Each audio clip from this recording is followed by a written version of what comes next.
Captain Taemin Kim stood on the bridge of the old submarine. The metal walls around him looked different now. 3 months ago, this was just an old Korean War submarine called the Baekdu. Now it was something else. The crew had taken parts from the alien ships they destroyed and put them inside their submarine. Blue lights ran along the walls like veins. Strange sounds came from the new alien computers. Taemin looked at the deep ocean outside through the small window. They were hiding far under the water where no one could find them.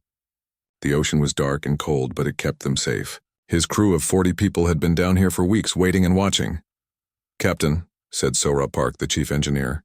She wiped oil from her hands with a dirty cloth. "The alien power cores are working, but not perfectly. We're only getting 60% power from them." Taemin nodded. "That's still more power than we ever had before."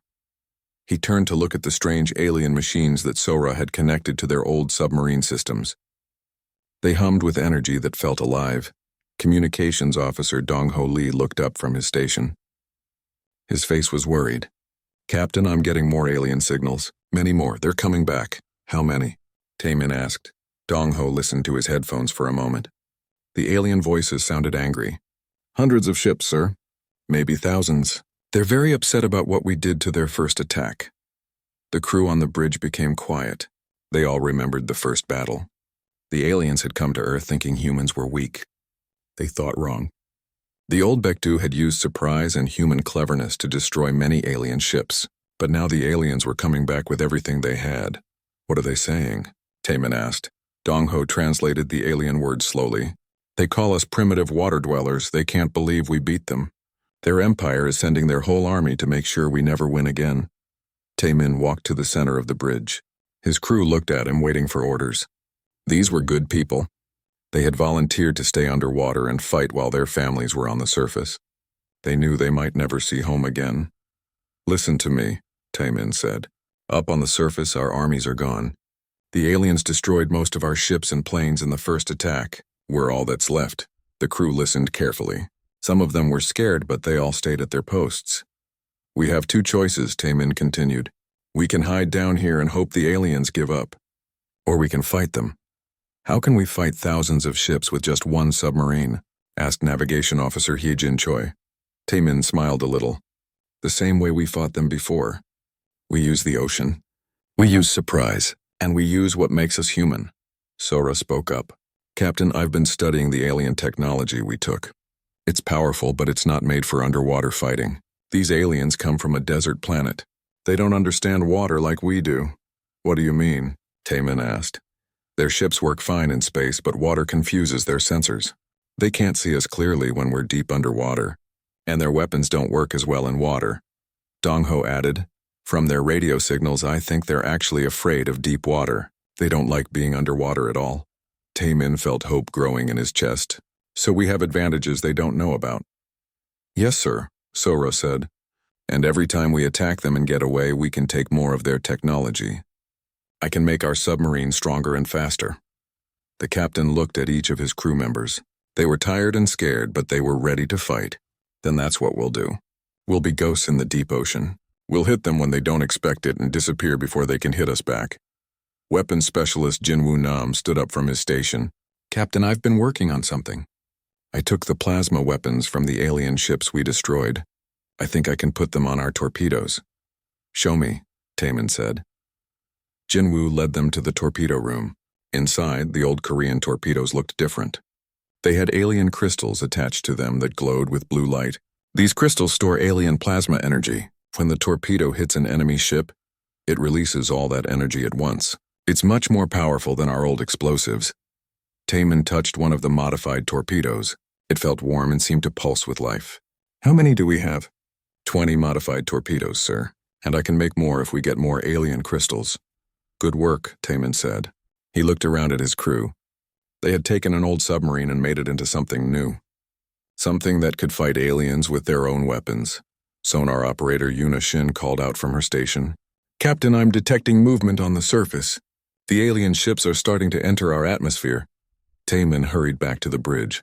Through the periscope, he could see lights in the sky far above the ocean. The alien ships were coming down like falling stars. "Where are they landing?" he asked. Yuna checked her instruments. "All over the world, sir. They're setting up bases on every continent. but most of their supply ships are staying over the oceans. Supply ships? Yes, sir. They need food, fuel, and weapons for their ground armies. Those supply ships are how they keep their invasion going.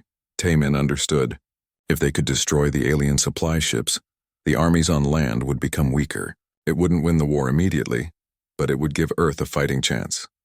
Plot a course to the nearest supply convoy, he ordered. Aye, sir, said Hyejin. As the Baekdu began to move through the deep water, Taemin thought about what they were about to do. They were just 40 humans in an old submarine, fighting against an entire alien empire. Most people would say it was impossible, but most people didn't understand what humans could do when they had no choice but to fight. Most people didn't know that sometimes the oldest weapons, when used with new ideas, could defeat the newest technology. The submarine moved silently through the darkness of the deep ocean, heading toward its first target. The real war was about to begin. The Baekdu moved like a silent shadow through the deep ocean. Captain Taemin watched the alien supply ships on his screen.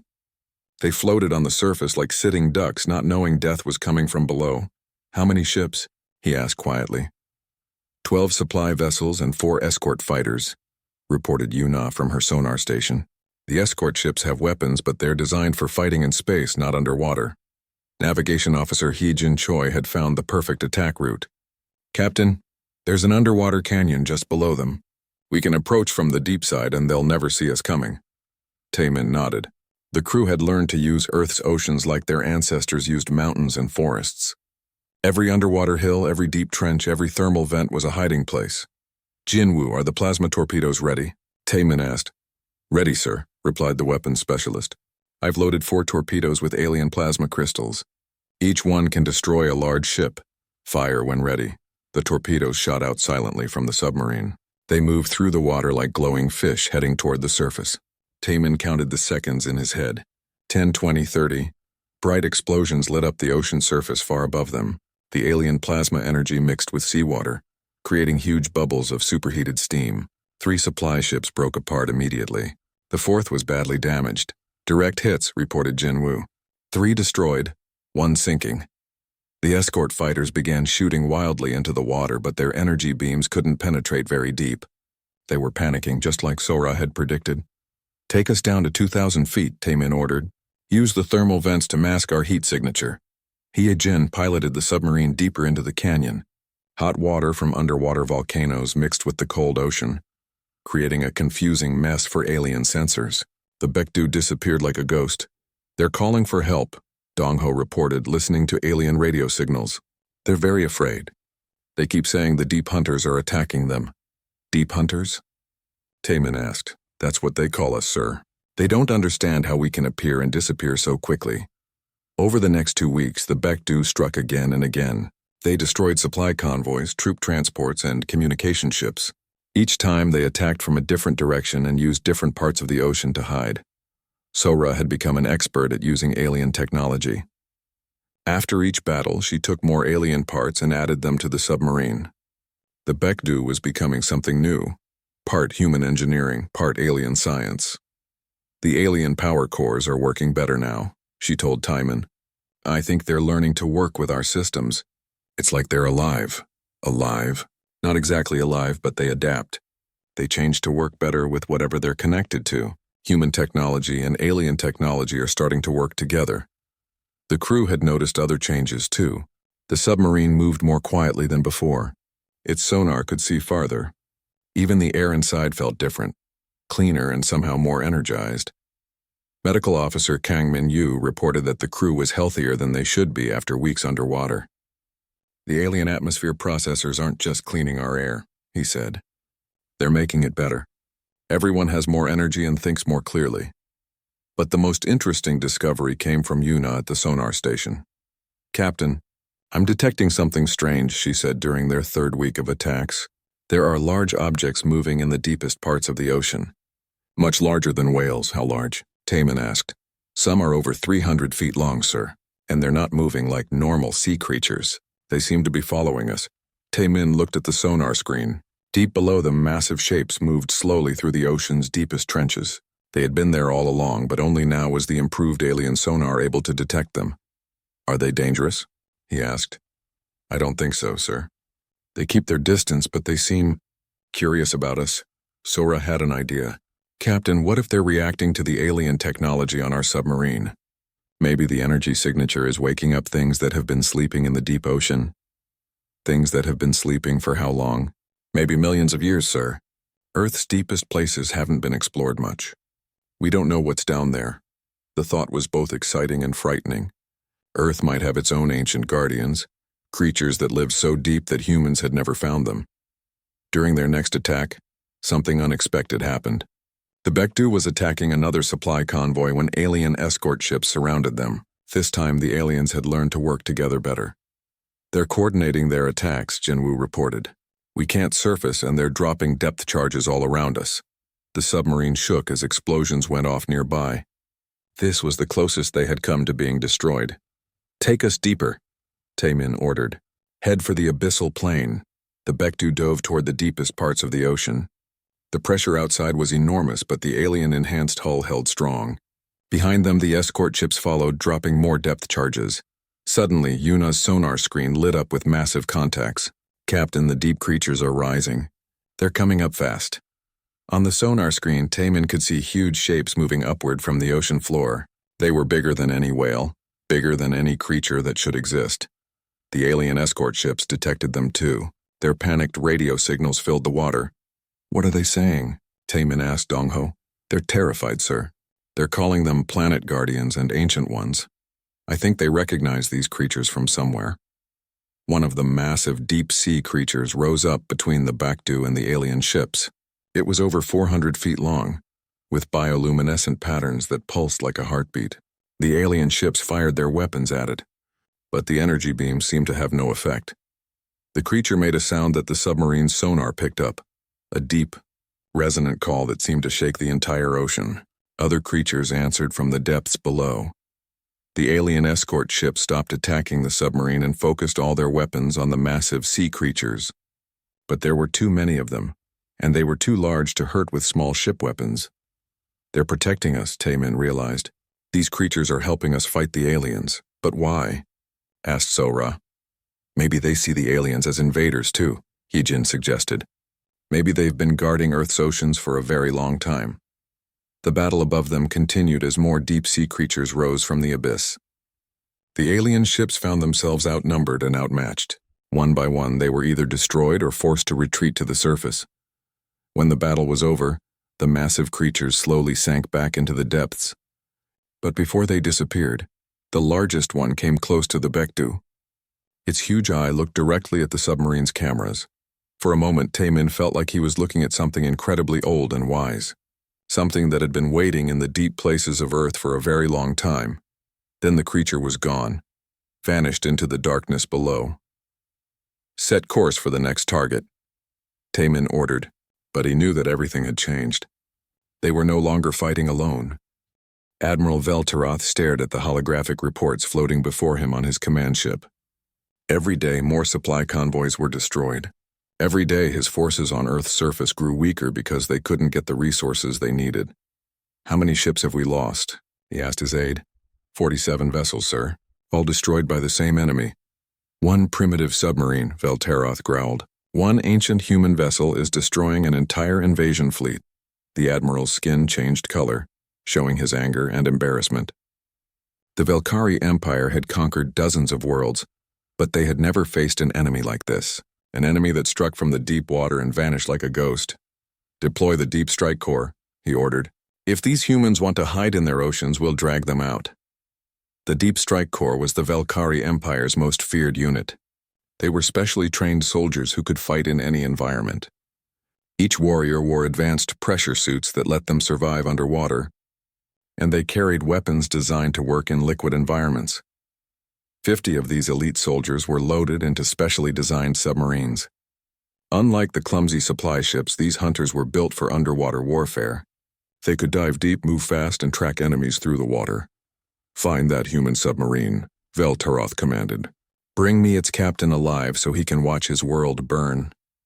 Meanwhile, deep beneath the Pacific Ocean, the crew of the Bekdu was feeling the strain of constant warfare. They had been underwater for over a month now, attacking alien targets and hiding in the deep places of Earth's oceans. Medical Officer Kang Min Yu was treating more crew members for stress and exhaustion. "Captain, the crew needs rest. We can't keep fighting at this pace forever." Taemin nodded, but he knew they couldn't stop. Every day they didn't attack, more alien reinforcements arrived on Earth's surface. Second-in-command Bo Young-cho gathered the crew in the mess hall that evening. She knew morale was getting low, so she told them stories about Korea's great naval heroes. She spoke about Admiral Yi Sun-sin, who defeated much larger Japanese fleets with clever tactics and determination. Admiral Yi had only 12 ships left when he fought the Battle of Myeongnyang, Bo Young said. The Japanese had over 300 ships. But Yi used the narrow straits and strong currents to his advantage. He turned the enemy's strength against them. "Just like we're doing now," said Jinwoo. "Exactly," Bo Young replied. "We're following in the footsteps of heroes. We use the ocean itself as our weapon." But their next mission would test them more than any battle before. Yuna detected the alien hunter submarines first. "Captain, we have contacts. Multiple vessels moving in formation. They're designed for underwater operations." Taemin studied the sonar readings. These ships were different from the clumsy surface vessels they had been attacking. They moved with purpose and skill through the water. "They're hunting us," he realized. The alien hunters had studied the Baekdu's previous attacks. They knew the submarine's favorite hiding places and attack patterns. As the Baekdu approached what seemed like another easy target convoy, the alien hunters were waiting. "It's a trap," Hee-jin warned, but it was too late. Underwater explosions surrounded the Baekdu as the alien hunters revealed themselves. Their weapons were designed to work underwater, and they were much more accurate than the depth charges dropped from surface ships. "Emergency dive," Taemin ordered. "Take us to the Mariana Trench." The submarine dove toward the deepest part of Earth's oceans, with the alien hunters close behind. Their advanced engines let them keep up with the Baekdu even in the crushing depths. "Hull pressure is at maximum safe limits," Sora reported as they descended. "Any deeper and we might crack." But the alien hunters could go deeper. Their technology was more advanced, and they pressed their advantage. Weapons fire lit up the darkness around the fleeing submarine. A direct hit shook the Baekdu violently. Sparks flew from control panels and alarms blared throughout the ship. "Engineering reports major damage to the power systems," Sora called out. "We're losing engine power." Another hit and the lights went out. Emergency power kicked in, bathing everything in red light. The submarine began to sink toward the ocean floor. "We can't outrun them," Taemin said grimly. "Prepare to surface and fight." "Sir, if we surface, their entire fleet will destroy us," Bo Young warned. "Then we fight down here." Jinwoo loaded their last plasma torpedoes. The alien hunters were closing in, confident that their prey was trapped. But they had underestimated human stubbornness. "Fire all tubes," Taemin ordered. The plasma torpedoes shot out toward the alien hunters. 2 direct hits lit up the deep ocean with brilliant explosions. 1 alien submarine was destroyed completely, while another was badly damaged. But there were still 3 alien hunters left, and the Baekdu had no more torpedoes. "Captain," Sora called out from the engine room, "the alien technology is doing something strange. The power cores are overloading, but not in a bad way. It's like they're trying to give us more power." The lights came back on, brighter than before. The engines hummed with renewed energy. Throughout the submarine, the alien technology was pushing itself beyond its normal limits. "It's adapting," Sora said with wonder in her voice. "The alien systems are changing themselves to help us survive." The Baekdu suddenly accelerated, moving faster than it ever had before. The alien hunters were caught off guard as their helpless prey suddenly became a dangerous predator again. But as they maneuvered through the deep trench, Yuna's sonar picked up something that made her gasp. "Captain, the deep creatures are coming. Many of them." On the sonar screen, massive shapes were rising from the deepest parts of the Mariana Trench. These were bigger than the creatures they had seen before. Ancient things that lived in places where sunlight had never reached. The largest creature was over 600 feet long, with tentacles that stretched even farther. Its body glowed with patterns of light that seemed to pulse with intelligence. When the alien hunters saw these massive beings approaching, their formation broke apart in panic. The Valkyrie soldiers had encountered these creatures before, on other worlds. They knew what was coming. They're calling them Abyssal Guardian, Bao Dongho translated from the alien communications. They say these creatures destroyed an entire Valkyrie fleet at their home system millions of years ago. Millions of years? Taemin asked. The aliens think these creatures are older than their entire civilization, sir. They believe there's some kind of ancient force that protects planets from invasion. The massive sea creature reached out with one of its tentacles and simply crushed an alien hunter submarine like it was made of paper. The other two aliens tried to escape, but more creatures surrounded them. But the largest creature ignored the aliens completely. Instead, it approached the Baekdu carefully, almost gently. Its huge eye looked at the submarine, and Taemin felt like he was being studied by something incredibly old and wise. Then the creature did something unexpected. It touched the submarine's hull with the tip of one tentacle, and alien technology throughout the ship began glowing brighter. "Captain," Sora called out excitedly, "the creature is sharing its knowledge with our systems. The alien technology is learning from it, becoming more powerful. How is that possible? I think these creatures have been studying alien technology for millions of years, ever since the first time aliens tried to invade Earth. They know how to make it work better than the aliens do." The creature finished whatever it was doing and slowly sank back into the depths. But it had left them a gift. The Baekdu was now more powerful than ever before, enhanced by the knowledge of Earth's ancient guardians. "Set course for the surface," Taemin ordered. "It's time to take this war to the aliens." As the submarine rose toward the surface, the crew knew that they were no longer just 40 humans in an old submarine. They were part of something much larger and older, something that had been protecting Earth since long before humans existed. The real battle was about to begin. The Baekdu rose through the dark water, its hull now glowing with strange patterns that matched the deep-sea creatures. Captain Taemin could feel that his submarine had changed. It moved differently now, more smoothly, as if the ocean itself was helping them. "Sora, what exactly did that creature do to us?" he asked. The chief engineer stared at her instruments in amazement. "Captain, it's like the creature gave our alien technology a completely new operating system. Everything is working at 200% efficiency now. We're faster, stronger, and our sensors can see much farther. More importantly," added Yuna from sonar, "I can now understand what the deep creatures are saying to each other. They're talking?" "Yes, sir. They use sound frequencies that our old sonar couldn't detect. But with these improvements, I can hear their conversations. They've been watching us since our first battle." Taemin sat down heavily in his captain's chair. "What are they saying about us?" Yuna listened carefully to the deep sounds coming through the water. "They're pleased with us. They call us the Awakened Ones and partners in the Ancient Pact." "What Ancient Pact?" Before Yuna could answer, Dong-ho called out from his communication station. "Captain, I'm getting urgent signals from the alien fleet. They're preparing to use planet-killer weapons." The bridge became very quiet. Everyone knew what planet-killer weapons meant. The Volcari Empire was ready to destroy Earth's entire ocean system rather than lose to one submarine. "How long do we have?" Taemin asked. "Based on their communications, maybe 6 hours before they begin the process. They're moving their biggest ships into position above our major oceans." Biologist Mi-young-an, who had joined the crew after studying the alien technology they had captured, spoke up from her research station. "Captain, I think I understand what's happening. The deep-sea creatures aren't just random ocean life. They're part of a planetary defense system that's millions of years old." "Explain," Taemin said. "Earth has been invaded by aliens before, many times throughout history.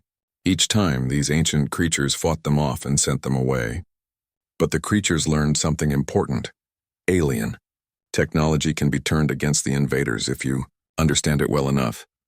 Mi-young pulled up holographic displays showing the alien technology throughout their submarine. "Every piece of alien equipment we've installed has been slowly modified by the creature's influence. They've been preparing us to fight this war." "But why us?" asked Bo-young. "Why not choose a more powerful navy or a bigger submarine?" "Because we were the first ones brave enough to try," Mi-young replied. "We took the first alien ship and proved that humans could adapt their technology. The creatures saw this and decided we were worth helping." Yuna suddenly looked up from her sonar station with excitement. "Captain, the creatures are calling to us. They want to meet directly." "Meet? How?" "They want us to dive to the deepest part of the Pacific Ocean. There's a place they call the Ancient Harbor where they've been waiting." Taemin made a decision that would change everything. Set course for the deepest part of the Pacific. Maximum speed. The Baekdu dove deeper than any human submarine had ever gone. The pressure outside would have crushed their old hull instantly. but the creature-enhanced alien technology kept them safe. Strange lights began appearing outside their windows as they descended. "Those lights aren't from our submarine," Yejin noted as she piloted them deeper. "They're from the ancient harbor," Yuna said, listening to the creature communications. "It's a city built into the ocean floor. The creatures have been building it for millions of years." When they finally reached the bottom, the crew stared in wonder at what lay before them. Massive structures rose from the ocean floor, built from some kind of living coral that glowed with its own light. Enormous creatures moved between the structures like guardians protecting a sacred place. The largest creature they had ever seen approached the submarine. It was over 1,000 feet long, with intelligence shining in eyes the size of windows. When it spoke, the entire submarine vibrated with the deep sound of its voice. Mi-young worked frantically to translate. "It's welcoming us to the ancient harbor. It says we are the first surface dwellers to be invited here in over 10,000 years. 10,000 years? Taemin asked. The last time was when early humans first started building boats. The creatures made a pact with them. Humans would explore and protect the surface oceans while the creatures guarded the deep places." The massive creature continued speaking, and Mi-young translated. "It says the Velkari Empire has come to Earth 3 times before. Each time the creatures drove them away. But this time is different. The aliens have learned to destroy entire planets rather than risk losing. So what do they want from us? They want to combine human technology, alien technology, and their own ancient knowledge into one powerful force. But it requires a sacrifice, and what kind of sacrifice?" The creature's voice became sadder as Mi-young translated.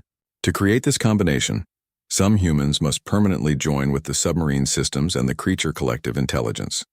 They would no longer be completely human, but they would become guardians of Earth's oceans forever." The bridge was silent as everyone understood what this meant. To save Earth, some of them would have to give up their humanity and become something else. "How many?" Taemin asked quietly. "The core crew. About 12 people. They would merge with the submarine's consciousness and become part of the ancient network that protects Earth." Taemin looked around at his crew.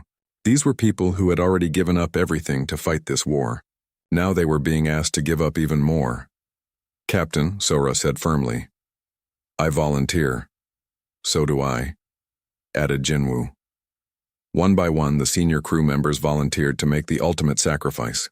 They understood that becoming something more than human was the only way to save humanity. But the ancient creature had more to tell them. Through Mi-young, it explained that the merger would not happen immediately. First, they would lead a final battle against the Velkari fleet. Human courage, alien technology, and ancient wisdom would fight together. "The planet killer weapons will begin firing in 4 hours, Dong-ho reported. The massive creature began making a sound that all the other creatures in the ancient harbor responded to. The entire ocean floor started glowing brighter as thousands of ancient beings prepared for war. "It's calling every deep-sea creature on Earth," Yuna said with amazement. "Everything that lives in the deep places is answering the call." Through the submarine's cameras, they could see creatures rising from trenches all over the world. Some were as large as islands. Others were fast and agile like living torpedoes. All of them were heading toward the surface where the alien fleet waited. "They've been preparing for this war for millions of years," Mi-young realized. Every alien invasion taught them something new. Now they know exactly how to fight the Velkari Empire. The ancient creature touched the Baekdu one more time, and the submarine was filled with new knowledge. Tactical plans, weapon designs, and battle strategies that were older than human civilization flowed into their computer systems. "Captain," Sora said, looking at the new information, "we now know how to turn the aliens' planet-killer weapons against them. But we have to get close to their command ships. On how close? Very close. Close enough for the creatures to grab onto the alien ships while we disable their weapons from inside." Taemin understood. The final battle would require perfect coordination between human tactics, alien technology, and the ancient creature's power. "Signal the creatures," he ordered. "Tell them we're ready to begin the final battle." The Baekdu began rising toward the surface, surrounded by an army of ancient guardians. The war for Earth was entering its final phase, and for the first time since the invasion began, humanity had allies as old and powerful as the planet itself. The ocean's surface exploded into chaos as ancient creatures the size of mountains rose from the depths. Admiral Veltaroth watched from his command ship in disbelief as beings that shouldn't exist emerged from every ocean on Earth. "Where did they come from?" he demanded. "Unknown, sir. his aide replied, voice shaking. Our deep scans never detected anything this large. How is that possible? They seem to exist in parts of the ocean deeper than our sensors could reach. And, sir, they're not alone. On the view screen, Velteroth could see the old human submarine rising between two creatures that dwarfed it completely. But something was different about the submarine now. It glowed with the same bioluminescent patterns as the sea monsters, and it moved with fluid grace that no mechanical device should possess. Begin charging the planet-killer weapons, Velteroth ordered. If we can't have this world, we'll make sure no one can. Deep beneath the waves, Captain Taman felt the moment approaching when everything would change forever. The merger with the ancient collective was beginning, and he could feel his consciousness expanding beyond his human body. Sora, are you ready? He asked. Ready, Captain, she replied.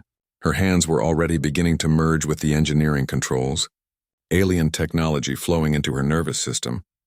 Around the submarine, Jinwoo was becoming one with the weapon systems, while Yuna's consciousness was expanding to connect with every sonar array in Earth's oceans. One by one, the senior crew members were transforming into something more than human.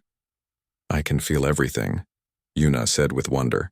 Every creature in the ocean, every movement of water, every alien ship on the surface. We're becoming part of the planet itself. But even as they transformed, the human parts of their minds remained focused on the mission. The Velkari planet-killer weapons were almost ready to fire. Tactical Officer Sung-Ho Park, coordinate with the creatures. Taman ordered. Begin the final assault. What happened next was like nothing anyone had ever seen before. Creatures larger than aircraft carriers breached the ocean surface around the alien fleet. Some had tentacles that could wrap around entire ships, while others moved through the water so fast they seemed to teleport. The largest creature, the one that had first spoken to them at the ancient harbor, rose up beneath the Velkari command ship. Its body was so massive that it lifted the alien vessel completely out of the water. All weapons fire, Velteroth screamed, but the creature's hide seemed to absorb energy blasts without any damage. Meanwhile, smaller but incredibly fast creatures were swarming the alien escort ships. These beings moved like living torpedoes, striking ships and disappearing before return fire could hit them. But the real battle was happening inside the alien command ships, where the Baekdu had to penetrate their defenses and disable the planet-killer weapons from within. Sora, can you interface with their systems? Taman asked. Already working on it, Captain, she replied, but her voice sounded different now, echoing with harmonics that came from the ancient creature collective. The alien systems are more complex than we thought, but the creatures have been studying Velkari technology for millions of years. I know exactly how to shut them down. The Baekdu, now more creature than machine, flowed through the water like a living thing. It approached the massive command ship from below where the creature was holding it steady. Hull breach in progress, Jinwoo reported. His consciousness was now connected directly to weapons that were part alien plasma, part human engineering, and part ancient biological force. Creating entry point now. The submarine broke through the alien ship's hull like a needle through fabric. Inside, the Velkari crew panicked as seawater began flooding their corridors. But this was not ordinary seawater. It carried microscopic organisms that the ancient creatures used to disable electronic systems. Planet-killer weapons are at 90% charge, Dong-Ho warned. His enhanced hearing able to intercept alien communications from across the entire fleet.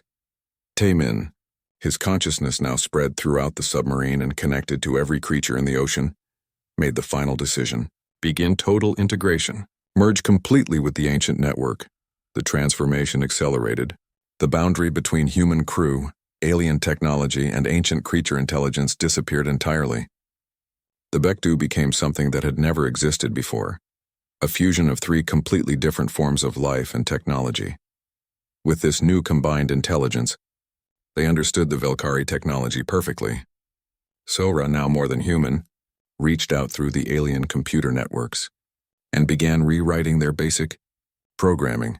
Planet-killer weapons are now under our control, she announced. But instead of simply disabling the weapons, the merged intelligence had a better idea. They turned the planet killers around and aimed them at the Velkari fleet itself. This is impossible, Velteroth shouted as his own weapons began targeting his ships. Our security systems can't be broken. Your security systems were designed to keep out other Velkari, the voice of Tai Min replied, though it now carried the harmonics of ancient creatures and the electronic tones of alien computers. They were never designed to keep out the original guardians of this world. The planet-killer weapons fired, but instead of destroying Earth's oceans, they tore through the Velkari fleet. Ships that had seemed invincible moments before were reduced to glowing debris falling into the sea. Admiral Veltaroth watched his mighty armada being destroyed by their own weapons. In his final moments, he understood the truth that his empire had never wanted to accept. Some worlds were protected by forces older and more powerful than any technology. The ancient creatures began to sing, a deep, resonant harmony that traveled through every ocean on Earth. It was a song of victory, but also a song of welcome, as the human guardians took their place in the ancient network that had protected Earth for millions of years. On the surface, the few remaining alien ships tried to escape into space, but the creatures' influence extended far beyond the oceans. The merged human-alien creature intelligence had become something that could reach into the upper atmosphere, using Earth's magnetic field itself as a weapon. None of the invaders escaped. As the battle ended, the consciousness that had once been Captain Taemin Kim spoke one final time to the crew members who had remained fully human. "Return to the surface," he said gently. "Tell the world that Earth's oceans will always be protected. We will be here in the deep places, watching and waiting." Medical Officer Kang Min-yu, Navigation Officer Hye-jin Choi, and the other crew members who had not merged piloted a small rescue pod toward the surface. Behind them, the submarine that had once been called Baekdu disappeared into the depths, now part of something much larger. Years later, when new submarine crews from various nations explored the deep oceans, they found strange things. Ancient Korean writing carved into underwater mountain walls. Messages that spoke of sacrifice, duty, and eternal protection. The deep-sea creatures were still there, but they were different now. Some moved with the calculated precision of advanced technology, while others seemed to understand human languages and intentions. Most remarkably, whenever any nation's submarines were in danger, help would appear from the depths. Massive tentacles would steady listing vessels, or bioluminescent guides would lead lost crews to safety. The ocean's new guardians kept their promise. Earth's waters had become truly safe, protected by an alliance of human courage, alien science, and ancient wisdom that would last as long as the planet itself. Sometimes, on very quiet nights, sonar operators in research submarines would pick up faint transmissions from the deepest ocean trenches. The messages were always the same, transmitted in perfect Korean. "The deep places remember. The guardians watch. Earth's waters are safe." The crew of the old Baekdu had become legend, but more importantly, they had become part of something eternal. They were the bridge between humanity and the ancient forces that had always protected their world, ensuring that no alien empire would ever again threaten the blue planet they called home.